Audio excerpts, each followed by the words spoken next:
So KEAM 2025 സ്റ്റുഡൻസിൻ്റെ comment സെക്ഷനിലെ complete doubts ആണെന്ന് പറയാൻ പോകുന്നത്. സോ ഫസ്റ്റ് തന്നെ +2 മാർക്ക് മാത്രമാണോ കീം റാങ്കിന് യൂസ് ചെയ്യാൻ ചോദിച്ചിട്ടുണ്ട്. യെസ്, +2 മാർക്ക് മാത്രമാണ്. അതായത് ഫിസിക്സ്, കെമിസ്ട്രി, മാത്സിൻ്റെ മാർക്ക് +2 മാത്രമേ എടുക്കുള്ളൂ കീമിൻ്റെ കൂടെ.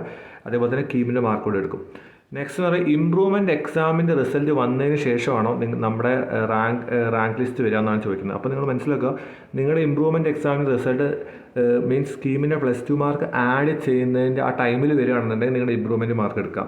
എല്ലാം നിങ്ങളുടെ കീമിൻ്റെ മാർക്കൊക്കെ +2 മാർക്കൊക്കെ കീമിൻ്റെ വെബ്സൈറ്റിലൂടെ ആഡ് ചെയ്തതിന് ശേഷമാണ് നിങ്ങളുടെ ഇമ്പ്രൂവ്മെൻറ്റ് മാർക്ക് വരുന്നതെങ്കിൽ അത് എടുക്കില്ല. കാരണം അപ്പോൾ ഈ കീമിൻ്റെ +2 മാർക്ക് ആഡ് ചെയ്യുന്ന ടൈമിൽ നിങ്ങൾക്ക് കറൻ്റ്ലി ഏത് റിസൾട്ടാണ് അവൈലബിൾ, അപ്പോൾ അത് ആ മാർക്കായിരിക്കും എടുക്കുക. പിന്നെ ഒരുപാട് പേര് അവരുടെ കീമിൻ്റെ മാർക്കും +2 മാർക്കും അയച്ച് റാങ്ക് ചോദിക്കുന്നുണ്ട്. അപ്പോൾ കൃത്യമായിട്ട് പറയാം, നമുക്ക് ഒരിക്കലും പ്രെഡിക്റ്റ് ചെയ്യാൻ പറ്റില്ല. സ്റ്റാൻഡേർഡൈസേഷൻ പ്രൊസീജിയറും ഒരുപാട് കുട്ടികളുടെ സ്റ്റാൻഡേർഡ് ഡീവിയേഷനും കാര്യങ്ങളൊക്കെ നമുക്ക് വേണം. അപ്പോൾ അത് നമുക്കൊന്നും ചെയ്യാൻ പറ്റില്ല. അപ്പോൾ നിങ്ങൾ വെയിറ്റ് ചെയ്യുക. കീം 2024 മാർക്ക് വേഴ്സസ് റാങ്കിൻ്റെ വീഡിയോ ഞാൻ ഇന്നല്ല നാളെ ഓർ മറ്റന്നാളായിട്ട് അപ്ലോഡ് ചെയ്യുന്നതായിരിക്കും.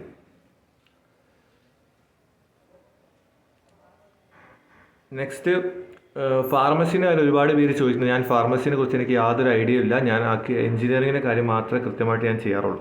എനിക്കതേ കൃത്യമായിട്ട് അറിയുള്ളൂ. സോ അടുത്ത കമൻറ്റ് പറയുന്നതിന് മുന്നേ നിങ്ങൾക്ക് ഹൈലി യൂസ്ഫുൾ ആയിട്ടുള്ള വാട്സപ്പ് ബോട്ട് ഉണ്ട്. നിങ്ങൾക്ക് കോളേജ് പ്രഡിക്ടറാണ്, അതേപോലെ തന്നെ നിങ്ങളുടെ റാങ്ക് പ്രഡിക്ഷനൊക്കെ ഈ ബോട്ടിൽ നിങ്ങൾക്ക് പറ്റും. ഞാൻ കമൻറ്റ് ബോക്സിലും ഡിസ്ക്രിപ്ഷനിലും ലിങ്ക് കൊടുത്തിട്ടുണ്ട്. ഞാൻ ജസ്റ്റ് ഒരു വീഡിയോ പോലെ ആദ്യം കാണിച്ചു തരാം. കമൻറ്റ് ബോക്സിലും ഡിസ്ക്രിപ്ഷനിലും കൊടുത്ത ലിങ്ക് വെച്ചിട്ട് കോളേജ് ദോസ്തിൻ്റെ ഒഫീഷ്യൽ വാട്സപ്പ് ബോട്ടിൽ നിങ്ങൾക്ക് എത്താൻ പറ്റും. അവിടെ നിങ്ങൾ അപ്രോക്സിമേറ്റ് റാങ്ക് അടിക്കുക, അതിനുശേഷം നിങ്ങളുടെ കാറ്റഗറി അടിക്കുക, നിങ്ങളുടെ ബ്രാഞ്ച് ഏതാണ് വേണ്ടത് അടിക്കുക. അപ്പോൾ നിങ്ങൾക്ക് അപ്രോക്സിമേറ്റ്ലി നിങ്ങൾക്ക് ഏത് കോളേജ് കിട്ടുന്നത് മനസ്സിലാവും. സോ ഇൻട്രസ്റ്റ് ഉള്ളൊരു കമൻറ്റ് ബോക്സിലും ഡിസ്ക്രിപ്ഷനിലും കൊടുത്ത ലിങ്ക് വെച്ച് അപ്ലൈ ചെയ്യാം. സോ അടുത്ത ഡൗട്ടാണ്, ഹലോ ഞാൻ കഴിഞ്ഞ ഇയർ പാസ് ഔട്ടാണ്, കഴിഞ്ഞ ഇയർ കീം അറ്റൻഡ് ചെയ്തു, ബട്ട് +2 മാർക്ക് അപ്ലോഡ് ചെയ്തില്ല. അപ്പോൾ ഈ ഇയർ എന്തെങ്കിലും പ്രോബ്ലം വരും? അതൊരു ബാധിക്കില്ല. കാരണം ഈ ഇയർ നിങ്ങൾ പുതിയ രജിസ്ട്രേഷനാണ് നിങ്ങൾ ചെയ്യുന്നതെന്ന് നിങ്ങൾ മനസ്സിലാക്കുക.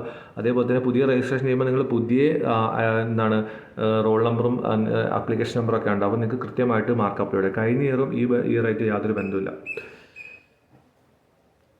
കെമിക്കൽ എഞ്ചിനീയറിങ്ങിന് അമൽജ്യോതിയാണോ സെയിൻറ്റ് കിറ്റ്സ് ആണോ നല്ലതെന്ന്? അപ്പോൾ ഞാൻ പറയാം, രണ്ട് കോളേജും മോശമൊന്നുമില്ല. നിങ്ങൾ ഈ പ്രൈവറ്റ് കോളേജ് നോക്കുമ്പോൾ അവിടുത്തെ ലാസ്റ്റ് റാങ്ക് ഡീറ്റെയിൽസും അതേപോലെ തന്നെ അവിടെ മുന്നേ പഠിച്ചൊരു സീനിയറിനെ കോൺടാക്ട് ചെയ്ത് നോക്കുക. പ്രൈവറ്റ് കോളേജ് ആകുമ്പോൾ അതിനായ പ്രശ്നങ്ങളും കാര്യങ്ങളും അവിടെ പഠിച്ചവർക്ക് കൃത്യമായി മനസ്സിലാവും. അപ്പോൾ അത് കൃത്യമായിട്ട് നിങ്ങൾ അങ്ങനെ തന്നെ ചെയ്യണം. ഞാൻ അടുത്ത വീഡിയോയിൽ ഒരു കോളേജ് റിവ്യൂസ് വരുന്നുണ്ട്, ഒരു സീരീസ് ഓഫ് വീഡിയോസ് വരുന്നുണ്ട്.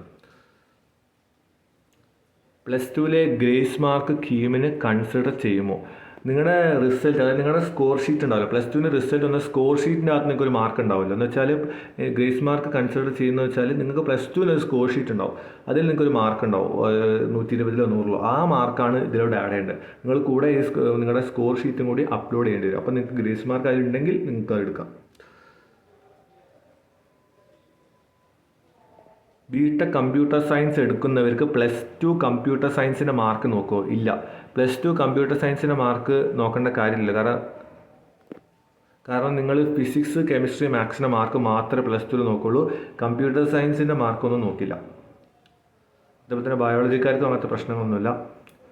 +2 2024 പാസ്സായി PCM 298 മാർക്കും കീം 227 മാർക്കും. അപ്പോൾ റാങ്കിൻ്റെ കാര്യം നമ്മൾ കഴിഞ്ഞ വർഷത്തെ റാങ്കിൻ്റെ കാര്യങ്ങൾ ഈ വർഷം അപ്ലോഡ് ചെയ്യുന്നതായിരിക്കും. അപ്പോൾ നിങ്ങൾ അതിനുവേണ്ടി വെയിറ്റ് ചെയ്യുക.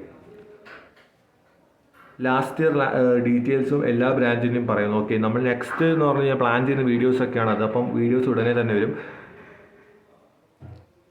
ഒരു വർഷമൊക്കെ കഴിഞ്ഞാൽ പഠിക്കുന്ന കോളേജ് നമുക്ക് കീം വീണ്ടും എഴുതി ചേഞ്ച് ചെയ്യാൻ പറ്റുമോ? ഒരു വർഷം കഴിഞ്ഞ് കഴിഞ്ഞാൽ നിങ്ങൾ ഒന്നും കൂടിയും കീം എഴുതിയിട്ട് നിങ്ങൾക്ക് മാറണമെന്നുണ്ടെങ്കിൽ നിങ്ങൾക്ക് മാറാൻ പറ്റും. പക്ഷേ നിങ്ങൾക്ക് സെക്കൻഡ് ഇയർ തൊട്ട് പഠിക്കാൻ പറ്റും. നിങ്ങൾ വീണ്ടും ഫസ്റ്റ് ഇയർ തന്നെ ആ കോളേജിൽ പുതിയതായിട്ട് പഠിക്കണം. അഥവാ നിങ്ങൾക്ക് സെക്കൻഡ് ഇയർ പഠിക്കണം, നിങ്ങൾക്ക് കോളേജ് ട്രാൻസ്ഫർ എന്നൊരു ഓപ്ഷനുണ്ട്. ആ ഓപ്ഷൻ നിങ്ങൾക്ക് ചൂസ് ചെയ്യാൻ പറ്റും. ആ ടൈം ആകുമ്പോൾ വേക്കൻസി ഉണ്ടെങ്കിൽ മാത്രം. ഒരുപാട് കുട്ടികളുണ്ടെങ്കിൽ അപ്പം നിങ്ങളുടെ കീമിൻ്റെ റാങ്ക് വെച്ചിട്ടേക്ക് നിങ്ങൾക്ക് അപ്പോഴും കോളേജ് ട്രാൻസ്ഫർ ചേഞ്ച് ചെയ്യാൻ പറ്റും. ഒരുപാട് കുട്ടികൾ ചേഞ്ച് ചെയ്യാറുണ്ട് സെക്കൻഡ് ഇയറിൽ. പിന്നെ അടുത്ത ശ്രദ്ധിക്കേണ്ട കാര്യം എന്ന് പറഞ്ഞു കഴിഞ്ഞാൽ, നിങ്ങൾ ചോദിച്ച ചോദ്യമാണ്, ബ്രാഞ്ച് ചേഞ്ച് ചെയ്യാൻ ഒരിക്കലും പറ്റില്ല, കോളേജ് ചേഞ്ച് ചെയ്യാനേ പറ്റുള്ളൂ. ഓക്കെ, അപ്പോൾ ഇത്രയും കമൻസ് ആണ് നമ്മൾ ഇന്ന് എടുത്തിട്ടുള്ളത്. അപ്പം ഒരുപാട് വീഡിയോസ് ഇനിയും വരും. നിങ്ങൾക്ക് എന്തെങ്കിലും ഡൗട്ട് ഉണ്ടെങ്കിൽ ഇനിയും കമൻറ്റ് ചെയ്യുക. ഈ വീഡിയോക്ക് താഴത്ത് കമൻറ്റ് ചെയ്യുന്നത് നമ്മൾ കൃത്യമായിട്ട് എടുക്കും. അപ്പോൾ കമൻറ്റ് ചെയ്യുമ്പോൾ നിങ്ങൾ വളരെ കൃത്യമായി കമൻറ്റ് ചെയ്യുക. ജസ്റ്റ് ഒരു 1-2 വാക്കിട്ടാൽ നമുക്ക് കംപ്ലീറ്റ് പറയാൻ പറ്റില്ല. സോ ഇതുപോലത്തെ ഇൻഫോർമേറ്റീവ് കാര്യങ്ങൾക്കായിട്ട് ചാനൽ സബ്സ്ക്രൈബ് ചെയ്യുക. So stay with the channel and be with the channel. It's for you, not for me.